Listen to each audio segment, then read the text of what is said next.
Last part में हमने देखा कि भूकंप आने से लिली की स्कूल बस खाई में गिर जाती है। उसको बचाने के लिए दोनों वहाँ पर पहुँचते हैं। लिली एक गुफा में घायल पड़ी होती है।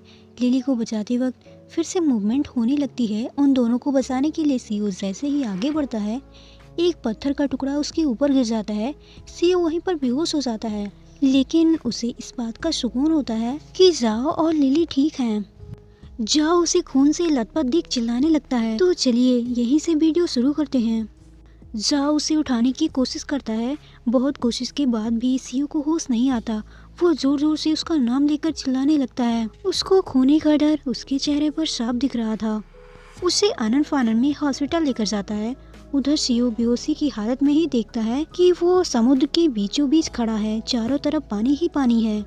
वो अपने आप से बोलता है, मैं ये कहाँ आ गया। तभी उसकी नज़र जाओ और लिली पर जाती है, जो उससे दूर जा रहे होते हैं। वो चीखता है, चिल्लाता है, ब्रदर ही प्लीज़ मुझे छोड़ के मत जाओ। वो पूरी ताकत लगाकर उसकी तरफ भागने की कोशिश करता है, लेकिन समुद्र उसे अंदर की तरफ खींच रहा था। उसके ब्रदर ही उसकी नज़रों से ओझल हो रहे थे। थोड़ी देर में ही समुद्र उसे समा लेता है। वो मन में बोलता है, नहीं, मैं नहीं मर सकता। ब्रदर ने मुझे अभी तक माफ भी नहीं किया। मैं उन्हें ऐसे छोड़कर नहीं जा सकता। मुझे ब्रदर के पास वापस जाना होगा। तभी उसको होश आ जाता है। जाओ को अपने सामने देख बहुत ही खुश हो जाता है और बोलता है, ब्रदर फाइनली आप मिल गए। जाओ उसका हाथ पकड़ता है और बोलता है, हाँ मैं यही हूँ। वो लिली का नाम लेता है। जाओ बोलता है, वो बिल्कुल ठीक है, वैंग उसके पास है। शिव बोलता है, थैंक गॉड कि आप और आपकी बेटी दोनों सेफ हो। ब्रदर प्लीज मुझे छोड़ के मत जाना, प्लीज ब्रदर। तभी डॉक्टर बोलता है, पेशेंट फिर से बेहोश हो रहा है, आप लोग साइड हो जाइए। नर्स इसे जल्दी से इमरजेंसी रूम में ले चलो। जाओ वरी टोन में बोलता है, शिव तुम्हें स्ट्रांग रहना होगा। अगर तुमने मेरी बात नहीं सुनी तो मैं तुम्हें कभी माफ नहीं करूँगा। तभी नर्स बोलती है, सर प्लीज आप बाहर रहिए। शिव अभी भी होश में रहता है। वो जाओ को इतना चिंतित देख रोने लगता है। डॉक्टर उसे अंदर लेकर जाते हैं। उसका इलाज शुरू होता है। जाओ उसे बाहर से ही देख रहा होता है। थोड़ी देर बाद वो हताश होकर वहीं पर बैठ जाता है। अपने सिर पर हाथ रखते हुए सैड टोन में कहता है, शिव तुम मुझे छोड़कर नहीं जा सकती। तुम्हें ठीक होना होगा। तुम जो बोलोगे मैं वो करूँगा। तुम्हें मेरे हाथ का खाना पसंद है ना? मैं तुम्हारे लिए डेली बनाऊँगा। तुम मुझे किस कर सकते हो और गले भी लगा सकती हो। तुम जो बोलोगे मैं वो करूँगा। बट प्लीज़ तुम जल्दी से ठीक हो जाओ। तुम मुझे ऐसे छोड़कर नहीं जा सकती। वो ज़ोर ज़ोर से रोने लगता है और कहता है, ये सब क्या हो गया? हम कितने खुश थे। वो कुछ घंटे पहले की बात सोचने लगता है जब वो पार्टी की तैयारी कर रहा था। तभी उसको वो बात याद आती है। शियो ने उसे किताब दिया था और बोला कि उस किताब को ज़रूर पढ़ना। वो बोलता है, हाँ वो किताब। वो जाकर पास वाली बेंच पर बैठ जाता है। वो पहली बार अपने आप को इतना बेबस और कमज़ोर महसूस कर रहा था। वो थोड़ी देर तक ऐसे ही बैठा रहता है। थोड़ी देर बाद वैंग उसके पास आता है और बोलता है, मिस्टर जाओ लिली अब बिल्कुल ठीक है। वो अभी सो रही है। सर आपको थोड़ा आराम कर लेना चाहिए। जाओ बोलता है, उस बेवकूफ़ लड़की को लगता है कि मुझे उसकी ज़रूरत नहीं है, बट उसे क्या पता कि इस टाइम मेरी क्या हालत है। जब तक वो खतरे से बाहर नहीं आ जाता मैं कहीं नहीं जाने वाला। वो वैंग को अपने घर की चाबी देता है और कुछ कपड़े लाने को बोलता है। वैंग वहाँ से जाने लगता है। तभी जाओ बोलता है, और हाँ मेरे रूम में बेड पर एक किताब रखी होगी, उसके ऊपर लिखा है I want to tell you, उसे भी ले आना। वैंग बोलता है, ओके मिस्टर जाओ, और वहाँ से चला जाता है। थोड़ी देर बाद डॉक्टर बाहर आते हैं। जाओ कहता है, डॉक्टर क्या मैं पूछ सकता हूँ कि? डॉक्टर उसकी बात काटते हुए बीच में बोलता है, ऑपरेशन सफल रहा बट अभी वो खतरे से बाहर नहीं है। अगर उसे 48 घंटों में होश नहीं आया तो फिर? जाओ हकलाते हुए बोलता है, क्या डॉक्टर आप ये क्या बोल रहे हो? डॉक्टर बोलता है, मैं इसके आगे कुछ नहीं कर सकता, बस गॉड से प्रे करो कि उसे 48 घंटों में होश आ जाए। ऐसा कहकर वो वहाँ से जाने लगता है। तभी वैंग लिली को लेकर वहाँ आ जाता है। लिली उसके पास आती है और उसे हक करते हुए बोलती है, पापा मुझे डर लग रहा है। मैंने अंकल की बात सुनी, वो बोल रहे थे कि शायद डैडी मर जाएंगे। ऐसा कहकर लिली रोने लगती है। वो उसे हक करते हुए बोलता है, ऐसा नहीं होगा, डैडी हमें छोड़कर कहीं नहीं जाएंगे, वो हमें छोड़कर कैसे जा सकते हैं, अब रोना बंद करो। वो लिली के सामने अपने आप को स्ट्रांग रखता है, बट सच तो ये है कि उसकी हालत लिली से भी खराब होती है।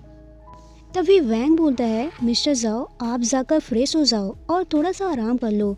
मैंने मिस्टर सीओ के लिए एक वार्ड तैयार कर लिया है, आप वहाँ जा सकते हैं। और हाँ, आपने जो किताब बोला था वो इसी बैग में है। जाओ उसे थैंक्स बोलता है और शावर लेने चला जाता है। थोड़ी देर बाद वो बाहर आकर बेड पर बैठ जाता है। साइड में एक बुक रखी होती है जो शियो ने दी थी। वो खोलकर देखता है, उसके फर्स्ट पेज में लिखा होता है माई ब्रदर ही। उसने अपनी सारी फीलिंग उसमें लिखी होती है। जाओ रीड करना स्टार्ट करता है। शियो ने लिखा होता है, ब्रदर, मुझे नहीं पता कि जब आप मेरी किताब को पढ़ोगे तो मैं कहाँ रहूँगा। शायद मैं कंपनी में रहूँ या फिर आपको पानी में लगाऊँ। मैं तो यही चाहता हूँ कि जब भी आप पढ़ें मैं आपके साथ रहूँ। ब्रदर, मैं कहीं भी रहूँ या कुछ भी कर रहा हूँ, मैं सिर्फ आपके बारे में सोचता हूँ। मैं आपको अपने आप से दूर नहीं करना चाहता। क्या आपको याद है हम पहली बार एक पार्टी में मिले थे? मैंने आपके करीब जाने के लिए बहुत कोशिश की और फाइनली हम एक हो गए थे। साथ में डिनर करना, साथ में घूमने जाना, वो सारे काम करते थे जो एक लवर को करना चाहिए। जब से मैं आपसे मिला हूँ तभी से मैं प्यार के लिए जिद्दी हो गया। कुछ टाइम बाद मुझे एहसास हुआ कि मेरे दिल में आपके लिए स्ट्रॉन्ग फीलिंग है। उसके बाद जो कुछ भी मेरे भाई और भाभी के साथ हुआ और उसके बाद लिली हमारे घर आई, हम साथ में कितने खुश थे, लेकिन मैंने अपने घर को तोड़ दिया। बचपन से ही मैं बहुत जिद्दी था। मुझे किसी चीज़ को छीनना सिखाया गया, बट किसी से प्यार करना नहीं सिखाया। हम शुरुआत में कितने खुश थे, लेकिन बाद में सब कुछ बदल गया। मैं उस पर्सन जॉमिंग से मिला जो बिल्कुल आपकी तरह दिखता था। उसकी स्माइल से मुझे सुकून मिलता था, इसलिए नहीं कि मैं उससे प्यार करता था, बल्कि इसलिए कि वो बिल्कुल आपकी तरह दिखता था। सो मैंने उसे सपोर्ट करने का सोचा। उसके बाद आपने मुझसे ब्रेकअप कर लिया।